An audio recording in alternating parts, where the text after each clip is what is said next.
There's a little-known part of Hollywood that most people are not aware of, known as the Audience Test Preview. The recently released book, Audienceology, reveals this for the first time. Our podcast series, Don't Kill the Messenger, brings this book to life, taking a peek behind the curtain. And now, join author and entertainment research expert, Kevin Getz. There's a greenlighting rule that I advocate for often. It's in my new book that I'm writing right now called How to Score in Hollywood. That is, every movie, if made and marketed for the right price, should make money.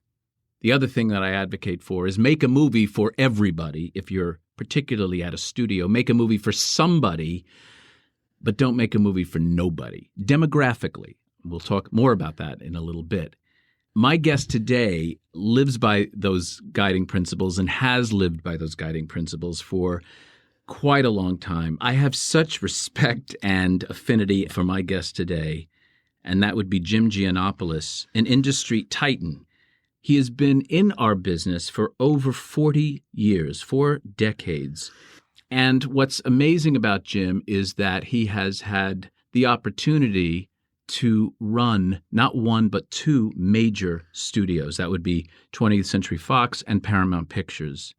The films that he's been involved in and with range from the nobodies, which we'll talk about, that happened to win Academy Awards, like Birdman and 12 Years a Slave and Slumdog Millionaire, to movies that were for somebody like Sonic the Hedgehog, Ice Age, Devil Wears Prada, and Life of Pi. And then, of course, movies for everybody like Titanic and Avatar, and most recently, the revival of a franchise, Maverick, Top Gun, and kept that Mission Impossible franchise alive and well and strong. It's just an extraordinary number of accomplishments. And I have to tell you that in just 3 years, when Jim took over Paramount, he took a studio that was at an operating loss of nearly $500 million a year and built it in that short time to being a significantly profitable studio. I remember 2 weeks before he got the job, we had lunch. You were actually offered another job, and you were debating, should I take that job? And I said, well, Paramount Pictures, if they come knocking, would be a really great thing. And I remember you saying, Kevin, it's really hard to turn that battleship around in the harbor, and it takes a long time to do it.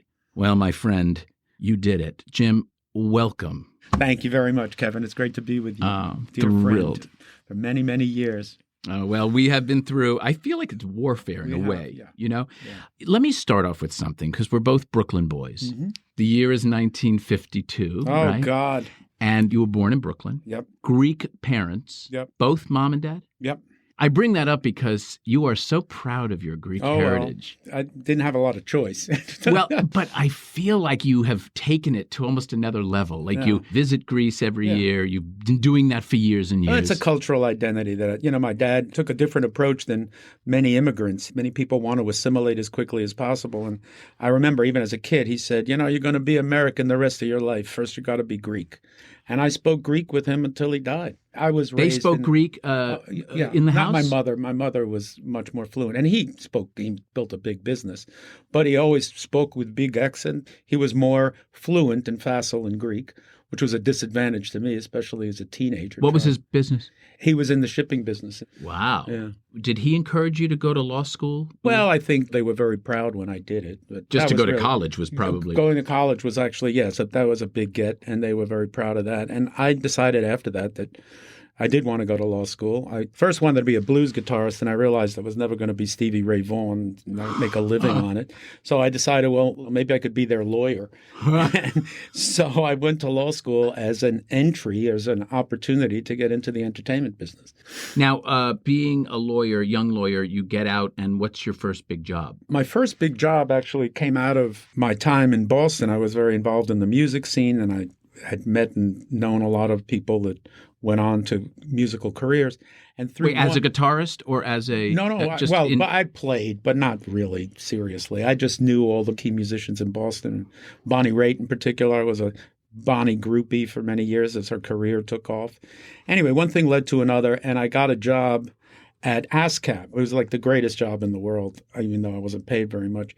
But the job was basically to reach out to musicians, songwriters, record companies, publishers, to just go out there and proselytize for ASCAP and make deals to bring their publishing rights and their music rights into ASCAP. In the process of that, I kind of knew everybody in the industry. You dated me with the 40 years. I mean, every time I hear that, I think, shit, that's been a long time. I'm only a few behind you, man. Well, okay, well, still, 10, but I mean, 10. you reflect on it, and it's just what I know.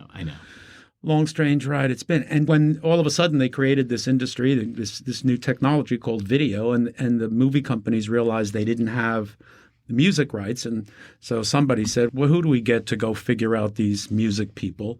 And I was actually dating this girl that worked at NBC at the time. And she said, well, my boyfriend knows all those people. And so one thing led to another. And then I got this job. And the next thing I know, I'm working at what was then a joint venture between Columbia Pictures and RCA. And so that one thing led to another, and, you know. How did you get into the movie business? I started at RCA Columbia Pictures, running or as the number 2 guy at the video division, which took off like a rocket. And that was just the perfect place at that point, right? It was like printing money in a way. It was. Some people in that industry thought that they had invented water and it was their doing. Look, the business was an obvious great attribute and great opportunity for people to see movies that they didn't have access. So one thing led to another, and then part of that job was actually another kind of exotic job, which was to go around the world and set up all the operations for Columbia Pictures. Oh, wow. So it's like go to Spain, hire Was this the first time they had their own international operation? Yeah, this is like the birth of the business. Good to be in the right place at the right time. And at that time, for the listeners who don't know, the percentage of America versus international or foreign was what? No, it was 90-10, 80-20? Yeah. And, you know, these people with blue blazers would go off into the international markets and come back with money, and nobody really knew what they did.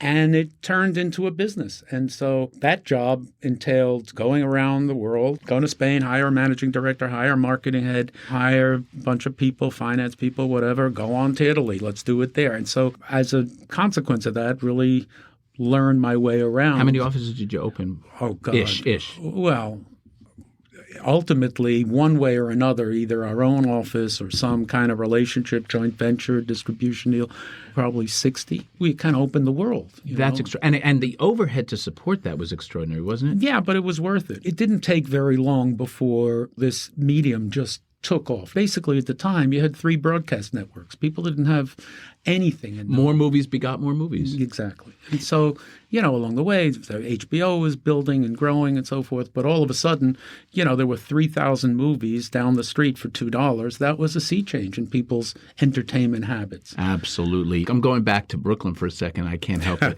So you're a young guy, a young Jimmy, dreaming of music, probably. So my grandfather was this wonderful man, an immigrant, and he liked movies, but mainly he liked hanging out with me, and he also wanted to improve his English. So he used to take me along to the movies. First movie. Oh, God. Samson and Delilah, I think. Can you imagine? That stands out because I thought it was actually pretty cool at the time. But he was not discriminating about what movies we saw.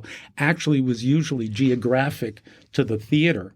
Remember a movie called The Collector? I don't. Okay. Well, it's about a guy who basically picks up women and keeps them in his basement. It was a breakthrough film. Wow. At the time. It was a British film.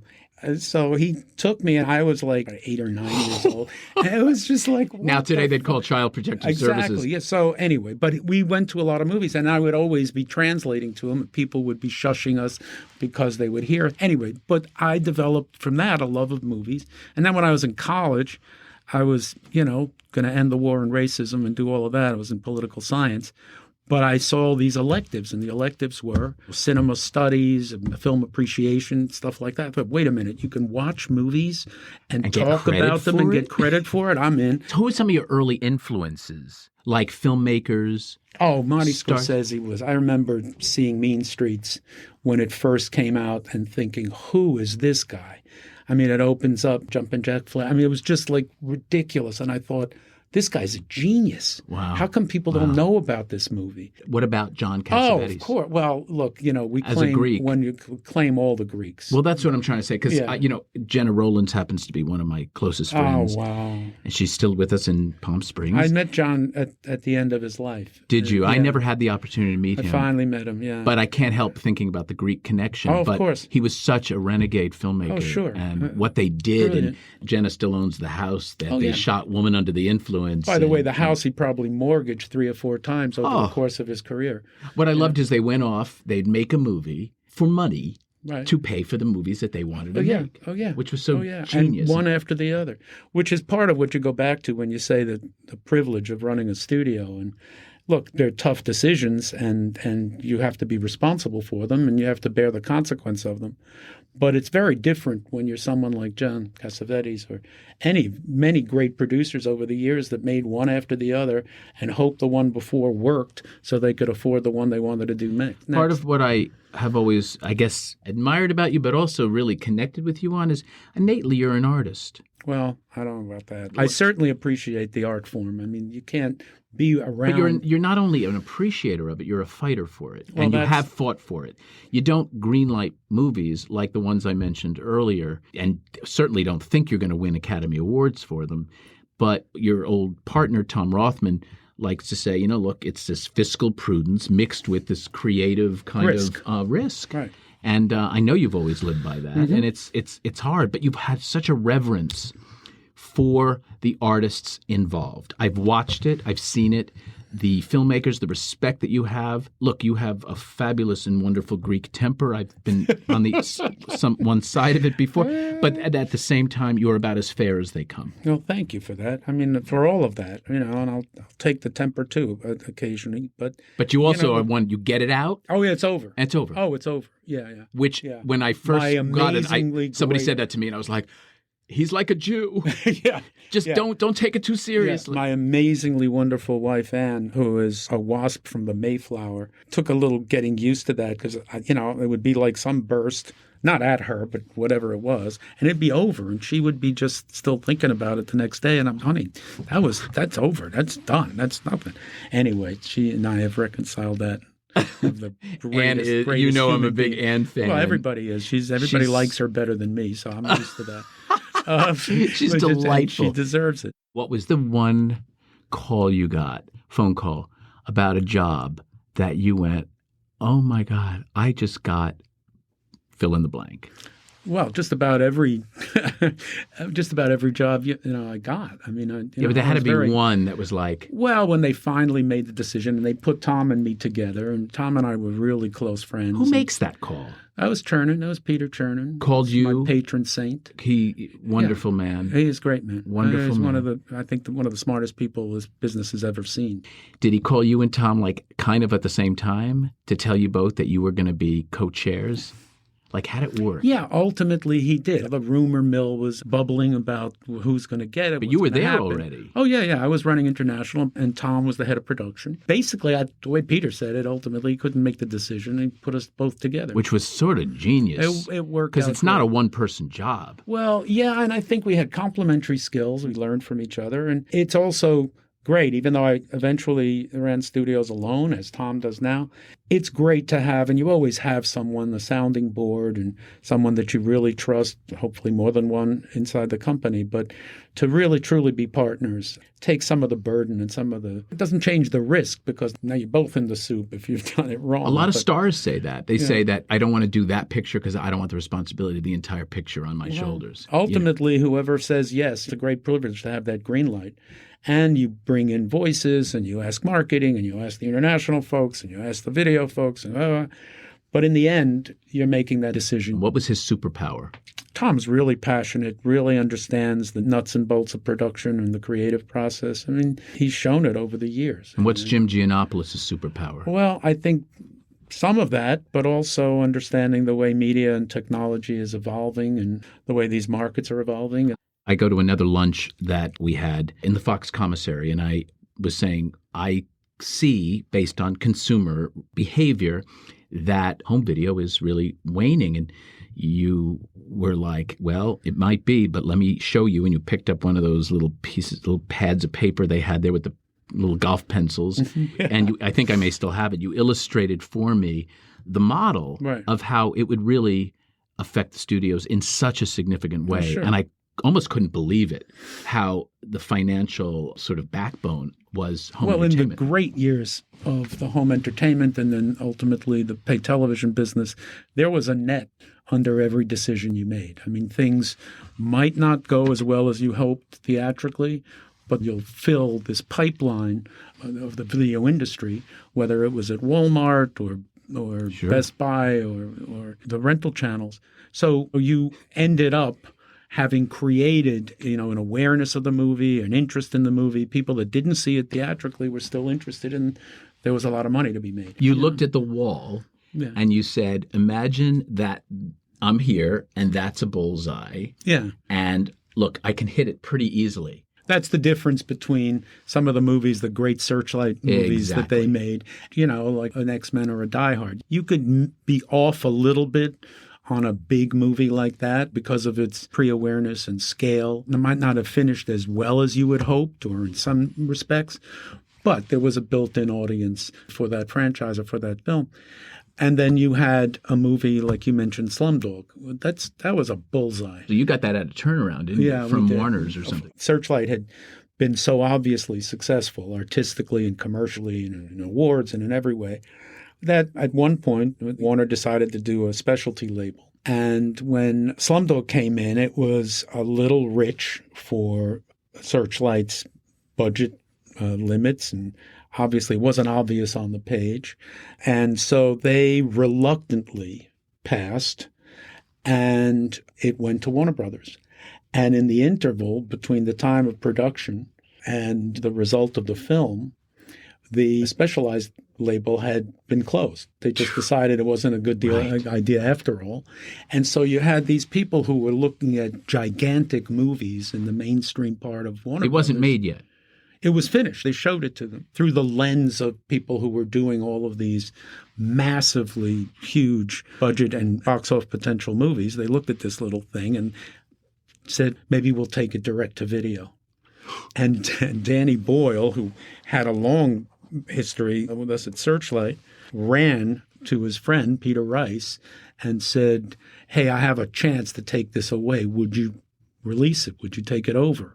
Peter looked at it, and we talked about it, and he obviously said yes, and the rest is history. Cut to, you called us to test it. Yeah. We went and tested it. I remember the recruit ratio was some outrageously high recruit ratio. Right. A recruit ratio means that for one invitation that you give out, how many people actually show up. Except a free ticket to see it. An average recruit ratio might be like an 8-to-1 or a 10-to-1 ratio, right?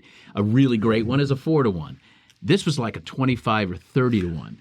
And that was not helping the cause. Right. But when those scores came back, yep. It was unanimous. That's so great. It was unanimous. So great. It was just such a winner from an audience satisfaction point of view.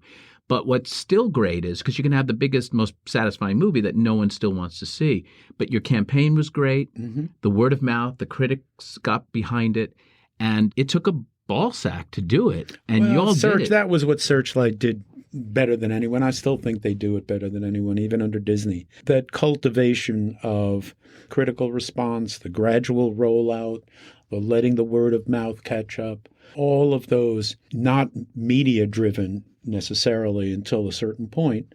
We always had this thing of the gray box, we called it.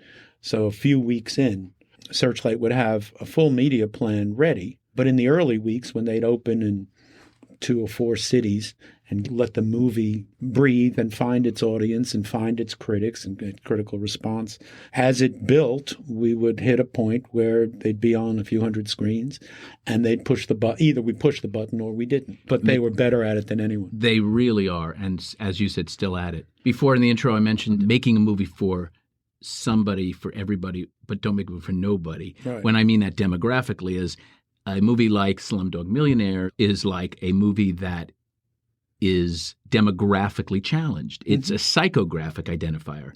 So for a studio, whoever is saying yes, that is a risk. And the fact is, it's execution driven.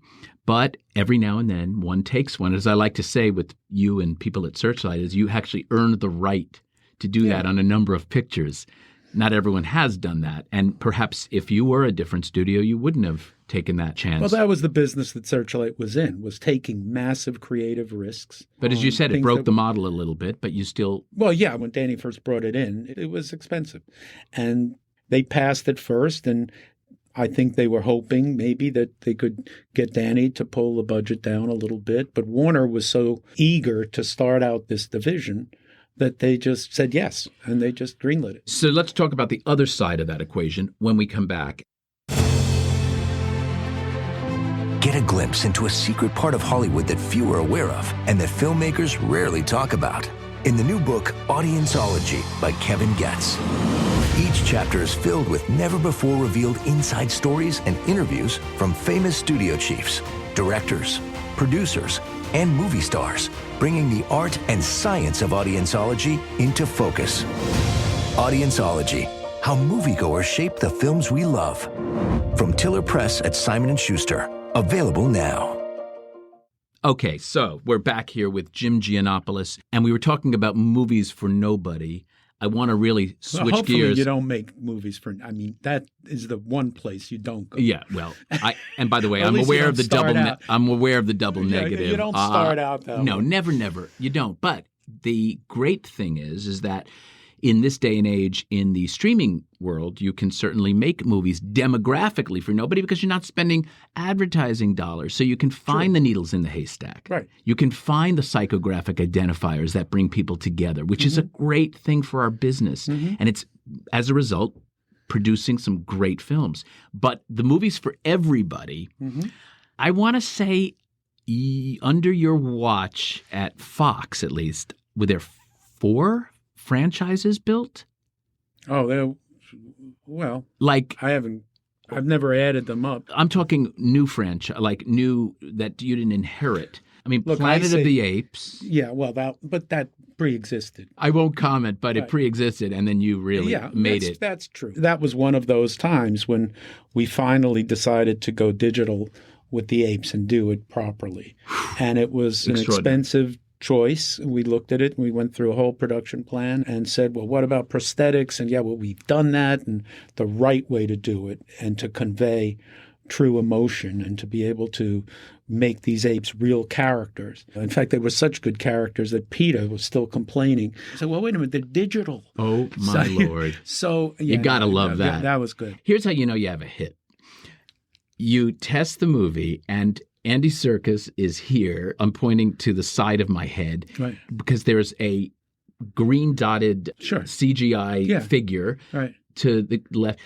And you're watching this, but you're emotionally invested, and the scores are huge at the end. And you're like, what happens when this is completed? We'd always introduce the film with, this is what it's going to look like now. This is what it's going to look like. Yeah, but you can say that till the cows come home. And people do need to make that leap of faith or embrace that concept, especially with animated films. When I did the original Beauty and the Beast, and it was almost all sketches, I want to say 85, 90% sketches only, like an uncolored coloring book. And the scores were just huge. And you just said, a great story and great music and these characters that came to life, even in the coloring book form, were so extraordinary. Yeah. And you could tell, especially with animated films, they're tested very early in the process, and you really need people to use their imagination and carry those images of what the completed characters will look like and settings will look like, and carry them over into sometimes literally pencil sketches. And the other great franchises, Ice Age, I believe, right? Ice Age almost got away. That's unbelievable. Almost got away. We had, I shouldn't say, but we did. We had a partner. It was a nascent animation division at the time at Fox, and we had some big disappointments. And so now we have this movie, and our partner got a little nervous. And was that Blue Sky or it was Regency? Blue Sky was our studio. Oh, got it. And Chris Wedge was the director and ran the studio. And we had full marketing plans. And they got a little nervous and said, guys, we can't afford a big loss on this thing.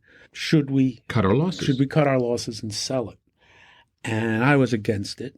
And we were back and forth on it. But you knew the international also. But you know what? It was actually even simpler than that. Yes, Disney actually offered to distribute it with some unattractive deal. But that was the option. So they went to the Court of Appeals, which I always called churning. And my argument was simple. I said, at this point, we have all these people have been working really hard, putting all these campaigns together and co-promotions and all of this shit here and all over the world. We could go to them and say, yeah, you know what? Thanks a lot, but we're going to give this to Disney. Or we could go to them and say, look, we've kept this because of the quality of your preparation and the effort you put in. Now don't fuck it up. Mm-hmm. And so that's what we ended up doing. And then to our surprise, it turned into Ice Age. And billions later. Yeah, billions later. And The Kingsman was another one? Yeah. Well. How do you like I know all these? Yeah, very good. Well, it's what you said earlier about being part of the creative process with some really incredibly talented people. Part of the thing, yes, you get to be the studio head and all of that stuff and make these big decisions and fly around all over the place. The real privilege is to be with people that are enormously talented and to watch them take something from a blank sheet of paper to what we did in those research screenings or eventually into huge box office results and to be adjacent to greatness, to real creative talent. God, that first ending scene with those explosions and that it was like by the way, on paper, what was it like? We try to talk them out of it. And it didn't sound right, and it looked stupid, and we thought it would look stupid. And he said, don't worry, you're going to love it. It's going to be great. And it was. I mean, it was way out there, but it was great. Now, you probably are known, well, it would be you and Peter and Tom and maybe even Mechanic before that, all sort of cumulatively or in some way making decisions on some of the biggest bet movies that we've ever had. I mean, talk to us about Avatar. Is it all a bet on Jim? Yes. He had given me like a 20-page version of Avatar called Project 880, not long after Titanic. And the time lapse between the end of Titanic and the beginning of Avatar was primarily about getting the technology that was adequate to convey those facial features and that emotion and to be able to create that world. So when the time came, knowing Jim and loving him, knowing that Titanic went substantially over budget, whatever budget we were looking at, because the technology was so new, the imagery and all of the aspects of the film creation process was so new, we knew that it was going to be a very expensive movie, and it started out being an expensive movie. People look back and say, well, you greenlit Avatar, unbelievable. It really came down to a choice. Do you want to be the one who said no to James Cameron after Titanic or the one who said yes and maybe it didn't go as well as you'd hope? Did you ever think that this could be my job? Yeah, it's always your job. Because it was such a big bet. Well, yeah, but you screw up enough over time. Your batting average falls below a certain level, and it's always your job. And you just hope your batting average stays above that. Well, you've had an extraordinary batting average. I've been very lucky. I remember when the first trailer came out, it was not accepted. It was rejected by a lot of folks. Yeah. These blue creatures. Because they didn't know what to expect. Exactly. I had no idea. I remember being on a call with you and others, but I have to say, Tony really sort of turned that around. Yeah. Tony and then Sella. we had that same thing happened with Titanic. It was glub, and all of that. And at the time, poor Bill had to deal with, he took most of the slings and arrows. But yeah, we finally showed, I think it was an 8 or 9 minute reel or something. And it just, people went, People went crazy. People went crazy. I always think of my job as somewhat of a consigliere or a rabbi or, and hearing the behind the scenes sort of angst of when you have this much invested and then people are just not getting on board initially has got to be the most terrifying feeling. I got a call once from Rupert, and he said, "What's happening with this Avatar movie?" I said, well, it's coming along. The images are great, and I think it's going to be really great. And he said, well, how much does it cost? I said, well, the budget was this, but we're pretty much over that budget. And he said, well, how much is it going to cost? And I said, because I never lie. I tried to Right. You always put a nice shine on it, but I would never lie to him because he's too smart for that. And I said, honestly, I don't know.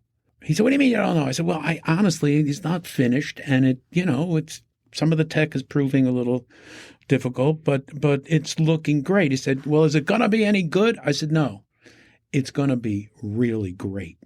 And he said, well, how do you know that? I said, because he won't stop making it until it's great. And that's why I can't tell you what the final budget's going to be. And he hung up on me. God, you gotta love by that the way, story. That's a true story. Oh. That's a true story. Jim's mad at me when I told him that story. He said, it's not true. I was always careful. Well, yeah, okay, but it did prove. But it's not about Jim's point of view. It's Jim's point of view. But it had to be with your belief in Jim. Yeah. Managing Rupert, which is like, hey, this is. Yeah. What am I hearing? And what am I saying? Do I have faith in you? Actually, Rupert would get cranky once in a while. We don't make enough for the middle of the country, or we're not sending, it's a little Hollywood. But he was always very supportive. You don't believe in your lieutenants. I mean, I don't know what you're going to do. He was always, willing to give you the benefit of the doubt and ride with you. And, in case you screwed up, he'd get a little cranky, but back to the Greek thing, he would let it go the next phone call as well. You and I have been through, as I said, probably scores of, I want to maybe say hundreds of screenings over the last 35 years that I've been doing this. And give me an example, Jim, from your point of view, of a screening that really was impactful and that, but for the fact that you did this, you wouldn't have had enormous success. And what was the change? The one that stands out, which is now ancient history, is Castaway. We finally changed the ending. That was really, no matter the quality of the film, the quality of Tom's performance, the fact that we miraculously, and a lot of this goes to Beth Capler, but the fact that we miraculously made a movie that half the movie is in silence when he's alone on the island. And yet it was so emotional and so powerful. And then the audience just did not buy the ending. And when it came to time to figure that out, and we all went to Bob Zemeckis, and it was never going to be like a total Hollywood happy ending. Right. But it needed closure, and the audience and emotional satisfaction. Correct. And the audience, even though he didn't get the girl, but at least he had closure. And that made a substantial difference. And in numbers as well, yes? Oh, yeah. Now, what about, I'm thinking of Sonic the Hedgehog. Yeah. I mean, first of all, that was a stroke of genius. But that movie was, you want to tell us about the initial rendering of the creature? Well, the thing about Sonic, I give a lot of credit to Jeff Fowler's the director and Neil. And Tim Miller. And Neil, certainly the producer, brought it to us. But Tim and Jeff did a rip-o-matic. They did like this, 4 or 5 minute reel that they mocked up. And what it showed us was the attitude of the film, that the film played on multiple levels. It was fun for kids to have this great hero that was pint-sized, but at the same time had sort of an attitude. He's a little bit of a juvenile delinquent, but something that people could enjoy. So we set out, made the movie, and had a great script, all of that, and comedy and all the rest. And we tried to make Sonic from a 2D character into this 3D CG character and went too far. So the bad news was the audience ripped us up. I mean, they were really pissed. The good news is there were millions of them. I mean, the outpouring on the internet was just massive, which of course just reinforced the notion that there's a big audience for this historic. But it's about how do you spend good money off to bad, or do you spend, or how do you say? There was no choice. We knew the degree of response on the internet was so huge that we said, well, we have this built-in audience. And if we pissed them off, then what do we got left? So, we bit the bullet, and I forget how much it was, but it was in the millions. It had to be significant because it was. It wasn't fully animated and rendered at the time, but most of it was. Yeah. But the other thing was, for that fan base, to then say to them, we heard you and we fixed it, That's a mark of authenticity that you can't manufacture. And you guys did listen to that. Yeah, well, you know. And people in your own studio, Liz Raposa was so instrumental in really shepherding that, I thought. Sure, absolutely. And others. I wanted to also ask you about Life of Pi, which was Beth carried that on her back, kept telling us, I mean, we all loved the book. We all loved Ang. Tom knew Ang from an earlier life. There was another aspect to it. You say you don't make things for an award. That's true. You make movies with fiscal responsibility. But this was challenging. We had a director who will remain unnamed who actually at one point was on the movie and concerned about the budget. And he came to us with a plan to do it with a live tiger and a boy. And he had this. She did tell me this, but I don't know. I still don't know who the director was. When she said he wants to do it with a live tiger and a boy, he thinks he can do it. I said, well, you're going to need more than one boy if you do it. And that was great. We finally bit the bullet. So then Ang brings back the movie, and Ang is a very spiritual person, and there is a lot of spirituality in the underlying book. And people were so engrossed in the story and the pace of the story and then the outcome that some of it was a little heavy. It was a calibration issue, wasn't it? It was a big calibration issue. And look, you're talking about Ang Lee, and one of the great directors. One of the greats. One of the greats. And it's always difficult. At one point, he asked me, what do you think? I said, well, you know what? It doesn't matter what I think, and it doesn't matter what you think. It matters what they think. It's not between what the studio chuckleheads think and what this great creative talent thinks. It's ultimately what the audience thinks. And the best evidence of that is when you put it in front of them. He's one of those guys who tests almost all his movies. It might be reluctantly, but he does respect the audience. He does. He really does. And all of them do. It is a little shocking when you've worked on something. I can't even imagine. For years. I mean, people gestate, these directors, writers, especially the writer-directors who created out of whole cloth, the amount of time and effort and planning and they're pre-production. Children. They're giving birth to children. And so that's why I always tried when we do those screenings, to say, look, well, we'll talk about it tomorrow, to just keep it simple at the end of it. Because when they come out of that screening room, and there's this wall of studio faces, because no matter how much we tried to trim the troops that went, you always had to have several people from marketing, people from international, and they weren't all from here, something from about Mary or Borat, which were crazy numbers. Yeah. Jim, give me a movie that no matter what we did, how many times we tested it, it just couldn't get past itself, even though it was a good movie. You reminded me of the Farrelly brothers, and that popped in my head. I think Peter would say that too. They came to us with this brilliant idea, this pitch, and the idea was Guy meets the girl of his dreams, this dreamboat. He's never believed that he could be with this woman. And then, they get closer, and then they have this ridiculously raucous, amazing sex, and it's just incredible. And on a parallel track, he's looking for his parents. And some idiot private eye comes back and says, I found your parents. And it turns out that this woman is his sister, or so he's led to believe. And erroneously, but that is now, he finds out, his sister. So he's devastated. And then it turns out she's not. So the rest of the movie is him chasing. Know, but the thought, remember this? The cringe it factor, was such, right? It sound, it's one of those, like, what were we collectively, what were we thinking? Even the Farrellys. The audience could not get past that idea. As we tried to create some marketing materials, the whole gist of the movie is that pitch, is that MacGuffin. It's the fact that that girl that he's just had this wonderful thing with is his sister. Oh, but she's not. Even Ricky in The Flash, right. The great Meryl Streep. Is there anyone better? I mean, but it's Meryl Streep. They didn't want to see Meryl do that. They didn't want to see a mother. Right. Couldn't accept a mother leaving her children for following her dream. Yeah. That was not okay. Yeah. I think if a man had done it, it would have been more tolerable how awful a statement that might be. Mm-hmm. But the fact that a mother did it and then is coming back now to regain this sort of affection of her children just didn't fly. So let's switch gears to one of your most proud moments in the business. You're leaving a test screening and you're saying, I cannot believe this is ours. Can't believe this is mine. This is going to be a hit. I am so excited. Remember a moment, that particular moment? Oh, many. When I got to Paramount, Quiet Place. there was some. That's the one I was going to mention. I got there just in time to Greenlight to say yes to a train that was already kind of in the station and about to leave. But then we saw it, and look at it. The movie was $17 million, and you just looked at the quality of it.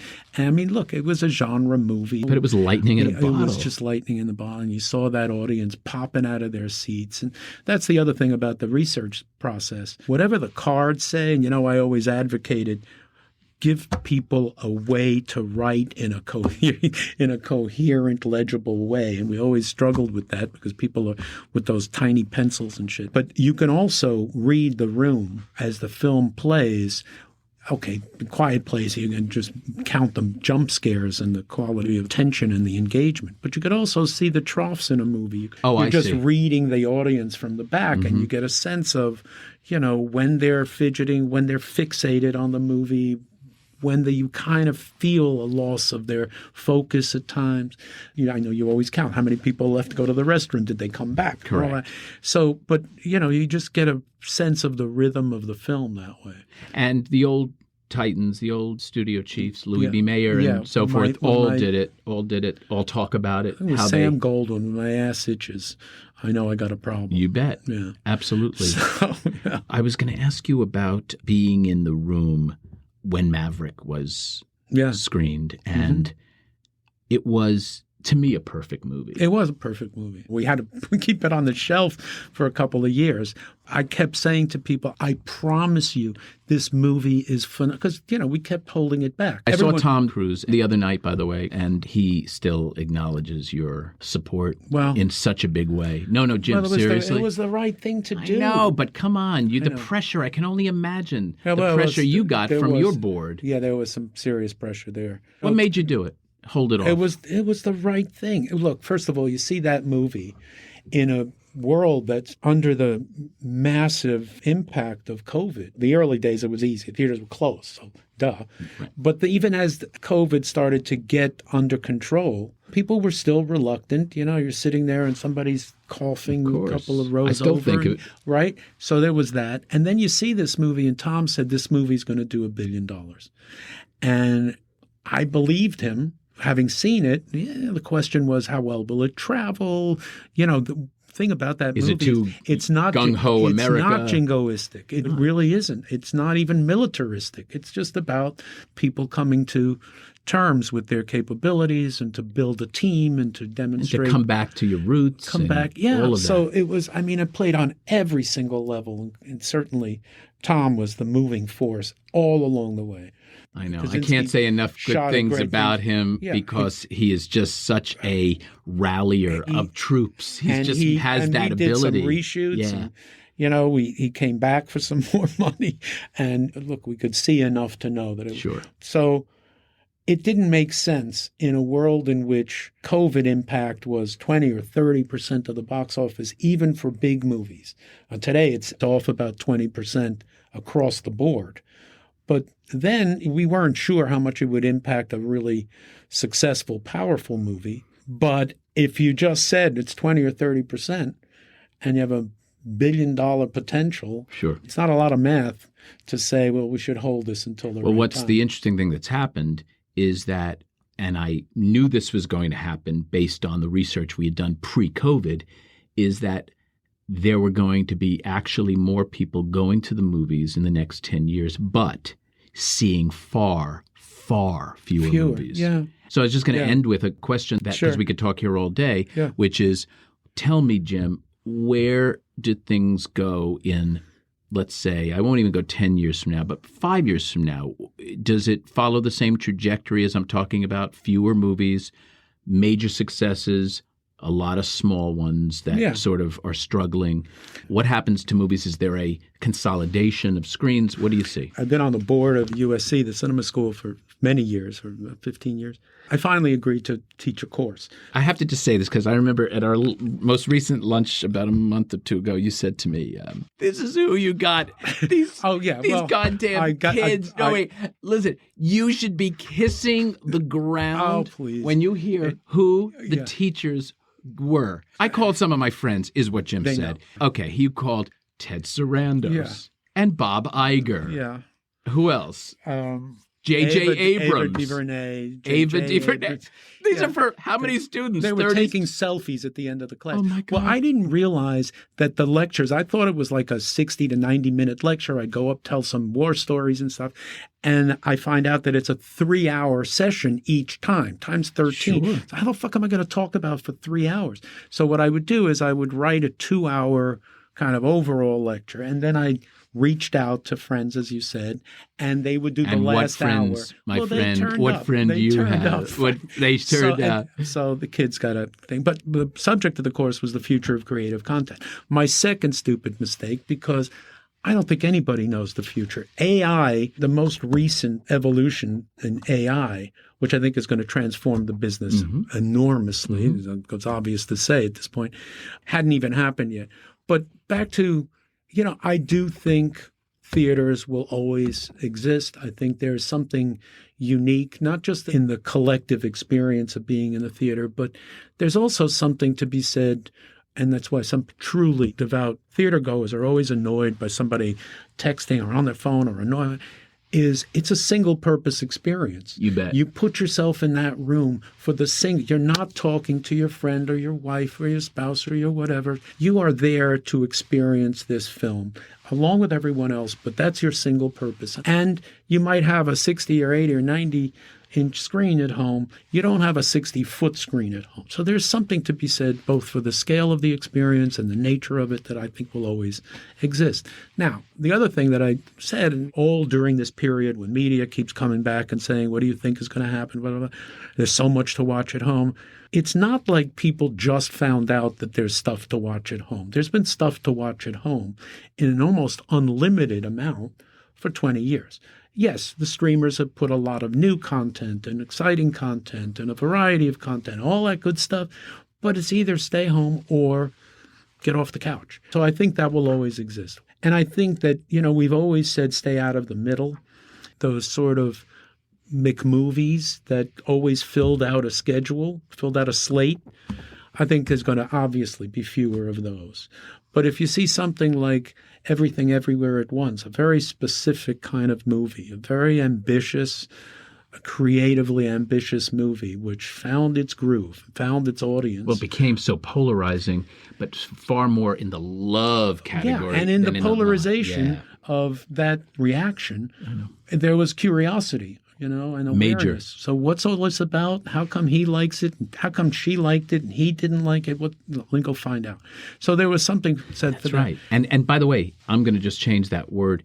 Why did that person love it and that person hate it? Yeah. It was that kind of thing. It elicited such an emotional, and I think that was the genius of the movie and also why it won the Academy Award. Well, but also one of the aspects of studios in particular, and I think some of the streamers are finding their way into theatrical releases now and recognizing the value of a theatrical platform.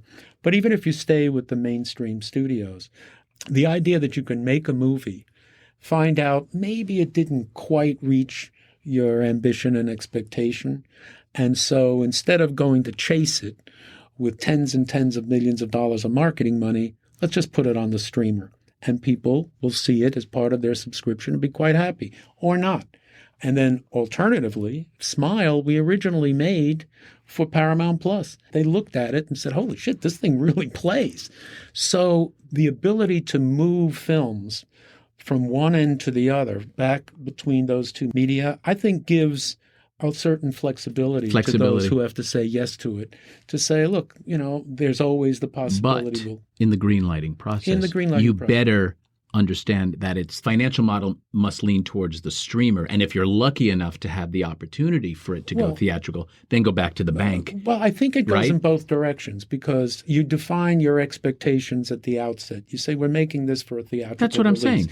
You declare. But then you find out that maybe it doesn't quite rise to that level. I think that's a great flexibility. A lot of great films being made that justify their existence. I just think that last scenario is the most scariest, which is if you go in thinking it's theatrical, you're almost getting to exposed that you have to spend the money to go theatrical. Why I think that is a strong model now is because most studios are smart enough to know that this is a big bet movie and we are going for it. And the flexibility to me works better on the other side, where you then make something that is meant for the streamer but could be theatrical, and then depending on how it turns out, then you can decide to spend the greater.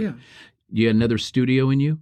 No, I don't think so. I think we need you, man. I think two is plenty, and I was privileged to do both of those. Well, I think that you have so much to offer, and I learn from you every time I talk to you. You're an extraordinary executive and even a more extraordinary human being and philanthropist, and I just love you, man. I love you too, brother. Thank you.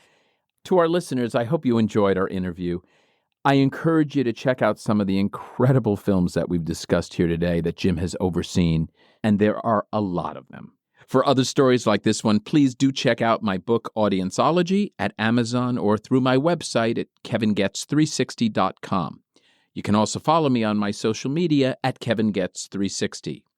Next time on Don't Kill the Messenger, I will welcome Wick Godfrey and Marty Bowen, who produced, among other things, The Twilight Saga and the Maze Runner series.